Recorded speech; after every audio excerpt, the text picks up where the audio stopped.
Hey guys, welcome back to a brand new video. I'm RexFinance, and just last week, Cathie Wood came out with a brand new Bitcoin price prediction, and well, let's just say it's something, okay? By the year 2030, Cathie Wood expects the price of Bitcoin in her most bullish scenario to reach $1.5 million per Bitcoin.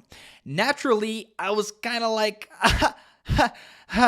you're joking, right? But no, she wasn't joking, and just naturally, by coincidence, I happened to have an interview scheduled with the CEO of CleanSpark just a couple days after I saw this headline from Cathie Wood, and I asked him his thoughts on this. I thought for sure he would say it was crazy, but this is instead what he said. You know, we're talking 2030s, we're talking two halvings away. It's definitely possible. And because CleanSpark is my biggest investment in my personal portfolio, it's only natural that I should put together an ultra bull scenario where if the price of Bitcoin really does go over $1 million and hits $1.5 million by 2030, what would my investment in CleanSpark be looking like? Now, a very important note to make is that it's almost impossible to accurately predict the fair value of a company more than 3 to 5 years out into the future because there are just so many variables at play. And piggybacking off that, don't take any of this as financial advice because I'm not a financial advisor. These are my own thoughts, opinions, and ideas. These are my own valuation forecasts. Does not mean they're going to be correct. I've been wrong plenty of times in the past, trust me, and I don't have a crystal ball. If I did, I wouldn't tell you because I could make a lot of money. Lastly, if you guys are new here or returning and not yet subscribed, our channel's been growing like crazy, so thank you for that. If you're not subscribed yet, please subscribe down below. With that, let's dive right into this. First, we need to discuss how this would even happen, because right now the price of Bitcoin is $29,371, which I don't know about you, it's a far cry from $1.5 million. There's a lot of ground we need to make up here. So how is this even possible? Well, Cathie Wood actually breaks this down in her ultra bull scenario. Here's one of the articles, by the way. She breaks it down. It's really not that crazy when you think about it. The bull case rested largely on Bitcoin absorbing half of gold's market cap while also claiming 6.5% of the institutional asset base and 10% of the M2 money supply. Yada yada. It gets pretty nerdy, but absorbing 50% of gold's total market cap really isn't that crazy, and acquiring 6.5% of the institutional asset base also isn't that crazy. Right now, institutions really don't have an option to buy Bitcoin, so there are no institutions or large money managers that are buying Bitcoin or trading Bitcoin, which means there's a lot of money sitting on the sidelines that once a spot Bitcoin ETF is finally approved by the SEC, that money will end up coming into Bitcoin and increasing its market cap in one way or another. A lot of this price target also relies on the fact that there will only ever be 21 million Bitcoins, and the last Bitcoin won't be mined until the year 2140, long after I croak. I'll be 6 feet deep. And maybe you're wondering why you would even buy Bitcoin, and it's actually pretty easy to understand. Going back forever in history, there's never been a single monetary system or currency that has survived. Every single currency and monetary system that's ever existed has eventually failed, which means our current monetary system, which depends a lot on the US dollar, even globally, is going to fail at some point in time. And Bitcoin is the first currency ever to exist that there is no central bank or central authority backing it. And that means there's no central bank that can go and print trillions of Bitcoins. You can only do that with the money printer, Jay Powell, sorry. So by buying Bitcoin, you're de-risking your personal wealth from the potential, even if it's slim, that the US dollar will at some point fail in your lifetime. It also protects you somewhat from direct and indirect confiscation of your wealth, which, you know, you never like to be robbed, right? And I said a lot in 2022 that I thought this year for Bitcoin could be a sneaky good one, and so far Bitcoin year to date is up 76.88%.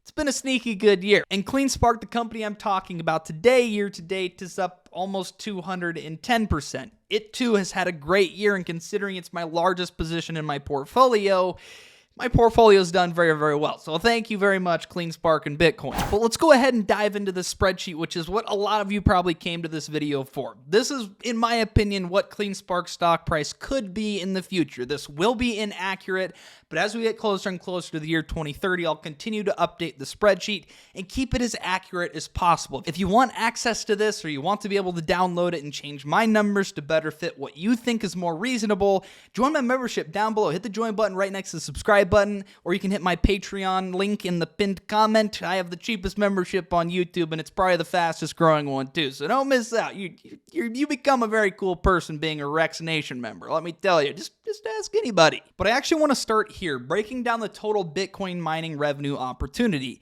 This is also what the price of Bitcoin going up kind of depends on. You see, with Bitcoin, there are these Bitcoin mining companies.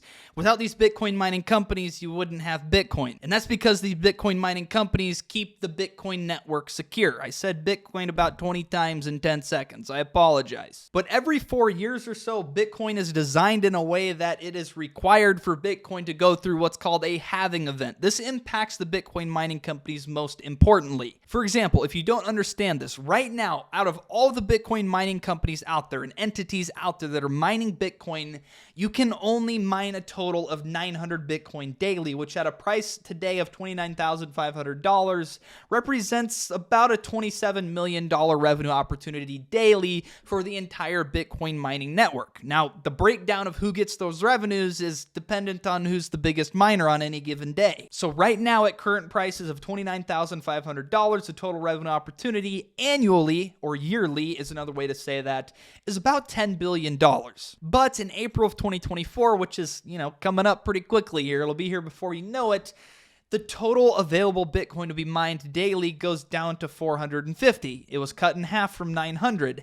And if the price of Bitcoin doesn't go up and stays at 29,500, well, obviously the total revenue opportunity also gets cut in half. So you can quickly see how the least efficient miners and the smaller miners essentially get flushed out of the markets whenever these halving events take place because they simply can't be profitable. And since we're going all the way out to 2030, we also have to consider the 2030 halving cycle when there will only be 225 Bitcoin available to be mined every single day. Luckily for us, though, CleanSpark's management team has done very good at having the most efficient operations by any metric you look at. I've broken that down in previous videos as well. And they're also like the third biggest Bitcoin mining company right now, and they're projected to be the second biggest by the end of this year. So both of those things are checked off. We have check mark, check mark. So CleanSpark failing as a Bitcoin miner is really not on our radar right now unless the price of Bitcoin goes to zero, which it very well could. That's the ultra bear case. I always like to be fair. I really do on this channel. And I'm making an ultra bull case scenario for Bitcoin and CleanSpark. And I would make an ultra bear case, but the ultra bear case is that Bitcoin goes to zero and so does CleanSpark stock. There's really not much to talk about. I personally don't think that's going to happen. If I did, I wouldn't be investing in the company. But because in this industry, the big will get bigger and the small will be squashed out, I have CleanSpark through the years acquiring more and more of the total Bitcoin mining revenue opportunity, peaking at around 9% of the total Bitcoin mining network by the end of 2028, which is when the next halving cycle takes place. I also have this broken down here. Prior to the halving cycle in April 2024, CleanSpark will basically mine over 1,000 Bitcoin per day, but by 2030, and based on the halving cycles that are set to take place by 2030, the company will only be mining around 440 Bitcoin per day. So these halving cycles contribute significantly to this scarcity issue that Bitcoin has. It's not a bad issue, it's actually a good issue, and in the end, it actually pumps up the price of Bitcoin more times than not because every single halving cycle means there's less and less new supply hitting the markets. If less supply is hitting the markets and you even just have the same amount of demand for Bitcoin, the price is going to rise. It's simple economics 101. But below that in this spreadsheet, I broke down CleanSpark's total revenue opportunity. I'm not going to cover all of this. Just realize that the yellow means I've highlighted what I project the price of Bitcoin to be in each given year.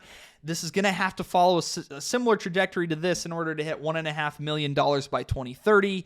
But based on this, I see CleanSpark's total revenue opportunity being close to $8 billion. That's just crazy to think about because I've been covering this company for several years, back when this company was only worth tens of millions of dollars. And then in the chart below, I've tried to estimate CleanSpark's costs and what they'll be. This includes cost of revenues and operating expenditures, depreciation, all of that stuff is considered in this line. But the reason this is so difficult to predict is because obviously CleanSpark's going to have to purchase replacement mining rigs as the old mining rigs' useful lives end, or as they try and replace their fleet with the most efficient Bitcoin mining rig available. They're going to be replacing rigs constantly. And I don't have any idea of what mining rigs are going to cost in 5 or 6 years, let alone 7 years in 2030. And the other big cost for Bitcoin mining companies is the cost of energy. It's a very energy intensive industry in space to be a part of.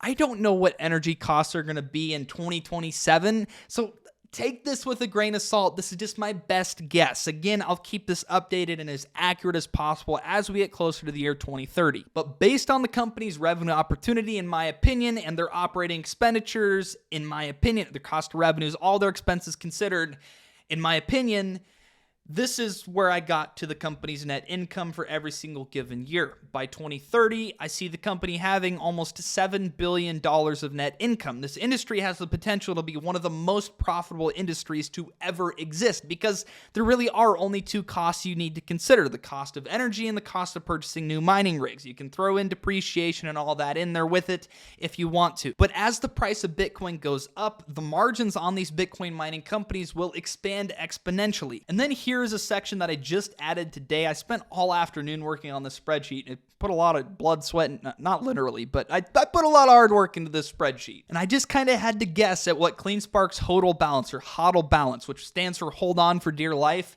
what their total Bitcoin holdings are going to be for every single given year. By the year 2030, I have the company acquiring a HODL or HODL position of 17,200 Bitcoin, which gives that total position a value at a price of $1.5 million per Bitcoin of almost $26 billion.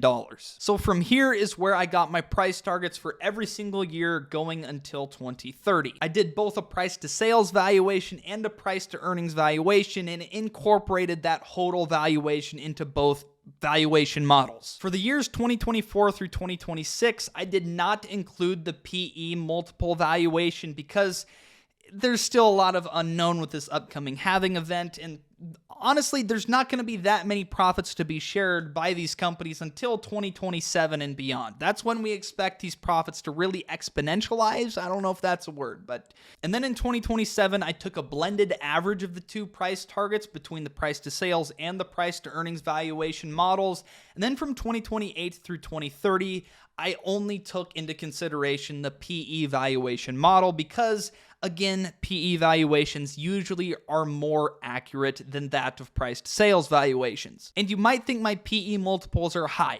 40, 45, and 50. And those are very high, but we need to consider the fact that investors, if these companies do pan out to be some of the most profitable companies to ever exist, investors are going to be more than willing to pay an extra penny for the rights to these companies' future earnings. Again, that's what you're paying for as an investor, is the right to a company's future cash flows.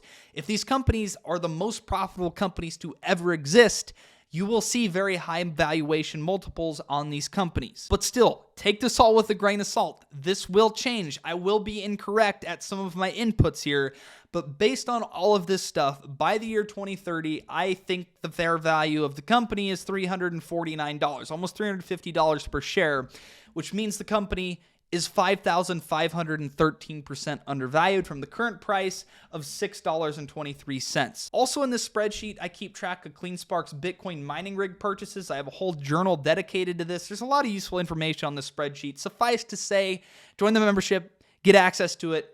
It's well worth your money. But now to end things off, don't leave yet because my dad would be very sad. He wants to make an introduction on the RexFinance channel. He wants to show you our farming operation and how corn works. It's pretty cool. So, If you don't want to watch this part of the video, just don't tell my dad. I won't be offended, but he might, so just don't tell him. But honestly, he actually did say some good stuff. There were some very valuable lessons in this little short snippet. A lot of you have been asking for this. You know, I'm a 4th-generation farmer. Weird flex, all right, but it is what it is. But my Discord members peer pressured me into including this at the end of this video, so here you go. Hope you enjoy. Hey guys, just out here in a cornfield, changing a flat tire. You can see it up there. It's hot out. I didn't take a shower. That's sweat. That's my dad. Hey guys. Welcome to the cornfield. My dad is 5'7". I'm like 6'2". So I'm a hobbit and he's normal. This corn is, what do you think? How tall do you think this corn is? Well, I think it's flirting with 9 feet plus. I mean, if you can even see, okay, so my hand's stretched out, so I'm assuming that's at least 6.5 feet high. Gosh. Close to 7. And it's not done growing yet.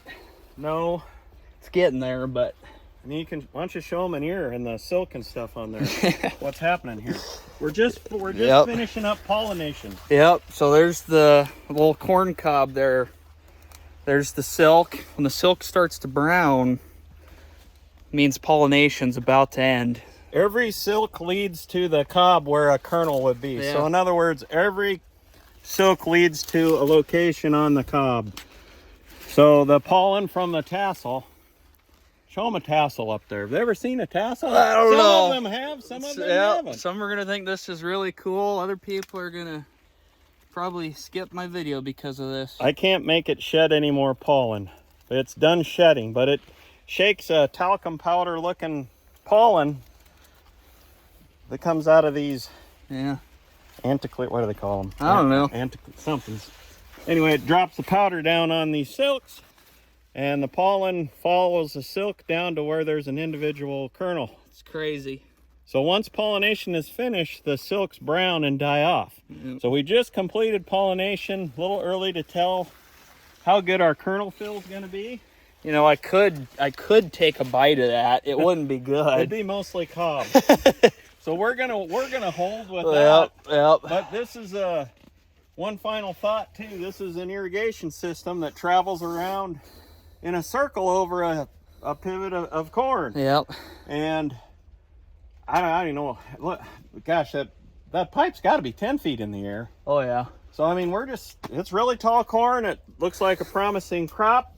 The problem we had in here today was there's several of these towers. We call this a tower with the wheels on it and everything that suspend that pipe up in the air. And we had a flat tire. Yep. And it's 90 some degrees in this 9 foot tall corn. It's pretty humid today. I'm not trying to complain. I'm just saying we have a bit of a challenge here that we overcame. Yep. We put a new tire on. Yep. We're just pretty handy MacGyver kind of guys. Engineers. Look what we did with the flat. Yeah, you got to see this. We strapped it to the tower so we don't have to carry it out. Look at that. We're gonna the tower's going to carry it out for us. Oh, yeah, we're pretty smart. Get an education, the things you can do. I know. Suffice it all to say, get an education. Don't end up in a cornfield. No. This is the bottom rung of the ladder. Many people would think this is kind of a bottom rung where you don't want to be. Yeah. But we're glad to be here most days. Yep. So, working hard. See you in the video. Anyway, thanks for following Ben. Thanks for listening to me yammer. Yep. All right.